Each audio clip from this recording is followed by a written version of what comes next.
प्रधानमंत्री नरेंद्र मोदी के विदेश दौरे को लेकर प्रतिक्रिया देते हुए केंद्रीय सूचना प्रसारण और खेल मंत्री अनुराग ठाकुर ने शुक्रवार को कांगड़ा एयरपोर्ट पर पत्रकारों से अनौपचारिक बातचीत से कहा कि पहले भारत मदद मांगने वालों में था, अब भारत मदद करने वालों में आ गया है।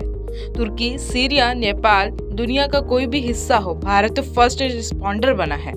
टेक्नोलॉजी, ट्रांसपेरेंसी, गुड गवर्नेंस की वजह से देश के 27% गरीब रेखा से बाहर आए हैं, जो पीएम नरेंद्र मोदी ने करके दिखाया है।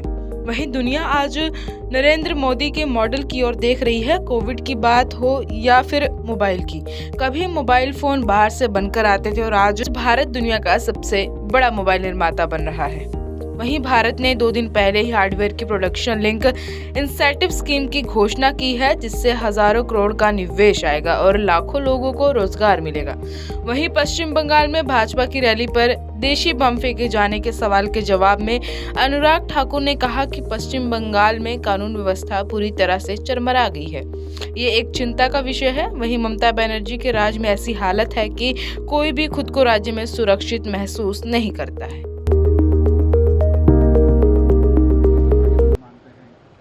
पश्चिम बंगाल की जब भी बात आती है तो कभी हिंसा की, कभी फिल्मों पर प्रतिबंध की, कानून व्यवस्था जैसे एक राज्य में चरमरा गई है। और भारतीय जनता पार्टी ने तो ये देखा है कि पिछले विधानसभा चुनाव के बाद कभी हमारे कार्यकर्ताओं को, चाहे वो महिला हो पुरुष हो, उनके ऊपर जिस तरह का व्यवहार तृणमूल के कार्यकर्ताओं ने किया है, सरकार के चलते नंगा नाच और जिस तरह से कानून व्यवस्था का चरमरा जाना, ये अपने आप में एक चिंता का विषय है। ममता जी के राज में आज ऐसी हालत है कि कोई भी अपने आप को सुरक्षित महसूस नहीं करता है। आखिरकार इस तरह से पश्चिम बंगाल का विकास कैसे हो सकता है? सर, केरला फाइल से सुप्रीम कोर्ट ने प्रतिबंध हटा दिया है, क्या कहेंगे इसमें? मैं स्वागत करता हूं निर्णय का, क्योंकि अभिव्यक्ति की आज़ादी की जब हम बात करते हैं तो समाज में जो कुरीतियां हैं या समाज के सामने जो बड़ी चुनौतियां हैं, चाहे वो भारत हो, भारतीयता हो या भारतीय हो, ये सब के लिए एक बड़ी चुनौती वैश्विक आतंकी संगठन बने हैं। और उनका ये खेल कि भारत की बेटियों को अपने जाल में फंसाकर देश के खिलाफ ही और आम जनता के खिलाफ उनको खड़ा कर देना, आतंकी बना देना, उनका जीवन बर्बाद कर देना एक बहुत बड़ा चिंता का विषय है। तो जितने ज़्यादा लोग द केरला स्टोरी को देखेंगे वो समझेंगे कि उनके आसपास क्या हो रहा है। और ये जागरूक करने वाली फिल्म तो है ही, उन सरकारों को जगाने के लिए भी है जिनके नाक तले ये खेल हो रहा है और बेटियों की ज़िंदगी बर्बाद हो रही है, आतंकी संगठन मजबूत हो रहे हैं। कर्नाटक के चुनाव के नतीजों के बाद तेलंगाना के जो कांग्रेस चीफ हैं, उन्होंने कहा है कि जो भी नेता बीजेपी में चले गए हैं कांग्रेस छोड़ के, वो वापस आ रहे हैं। मुझे लगता है अभी कुछ भी कहना बहुत जल्दी होगी। एक राज्य के ऊपर आप सब बातें नहीं कर सकते। पिछली बार के भी 2018 के रिजल्ट देखेंगे और 2024 के देखेंगे तो स्पष्ट दिखता है कि देश की जनता उम्मीद देखती है कि नरेंद्र मोदी जी हैं तो हमारा देश आगे बढ़ रहा है, नरेंद्र मोदी जी हैं तो पक्का मकान मिल रहा है, सड़कें बन रही है, पानी घर घर तक पहुंच रहा है, मुफ्त में इलाज हो रहा है।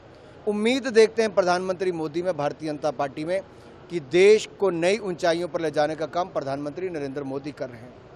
और कहीं ना कहीं 2024 में भी जनता का ये विश्वास नरेंद्र मोदी जी पर और आशीर्वाद भी बना रहेगा।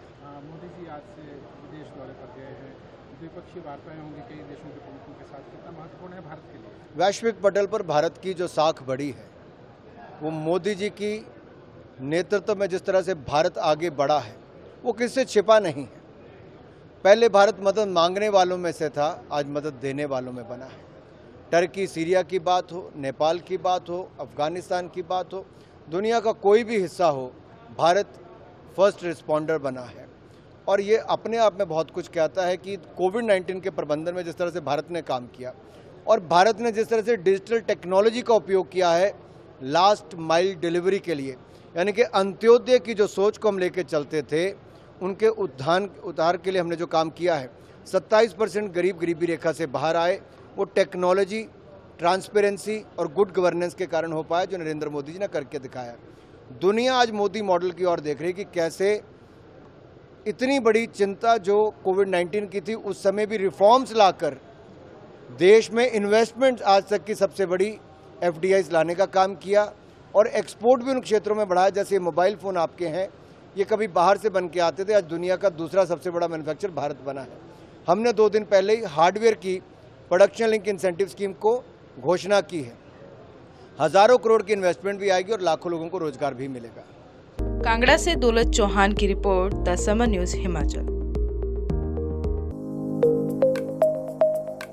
प्रभ दयाल गजाधारी ज्वेलर्स, जो है पिछले 75 सालों से आप सभी का भरोसा, आपकी खुशियों के साथ। आशा पूर्णी मंदिर, पठानकोट से मनचंदा टावर, ढलोजी रोड। प्रभ दयाल गजाधारी ज्वेलर्स, जो है पिछले 75 सालों से आप सभी का भरोसा, आपकी खुशियों के साथ। आशा पूर्णी मंदिर, पठानकोट से मनचंदा टावर, डलहौजी रोड। प्रभ दयाल गजाधारी ज्वेलर्स, जो है पिछले 75 सालों से आप सभी का भरोसा, आपकी खुशियों के साथ। आशा पूर्णी मंदिर, पठानकोट से मनचंदा टावर, ढलोजी रोड।